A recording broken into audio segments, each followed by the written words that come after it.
Did God the Father create his son Jesus? Yeah, we get that question a lot. People think that because Jesus is referred to as the only begotten Son, that means there was a day when he was born. When it talks about him being begotten, he's the only begotten Son in that he was the only time God was incarnate, born as a human. But Christ said, before Abraham was, I am. And that's one of the terms that God, Jehovah, used to identify himself as eternal. The same characteristics of God the Father are the same characteristics of Jesus. God is omnipresent, he's all-powerful, he's all-knowing, and he also is eternal. From everlasting to everlasting. You look in Revelation, he's the Alpha and the Omega. Jesus has always existed.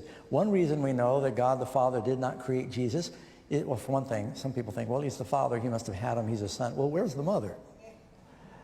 So don't take that analogy too far. He tells us about the father-son relationship just because he's talking about his being our protector, our provider, his love for us. But the Bible tells us all things that were made by him, namely Jesus. Well, he didn't make himself. And what's the simplest definition of God? God is love. Love.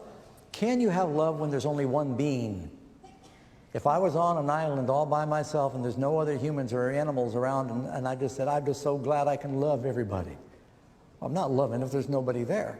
In order for God to be love in his essence, there must have always been more than one entity.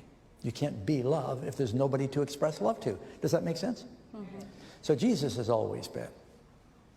All right, and you know, when they talk about the Trinity, they also talk a lot about having three people in order to express real love. Mm-hmm. Yeah, that's right. Father, Son, and Holy Spirit.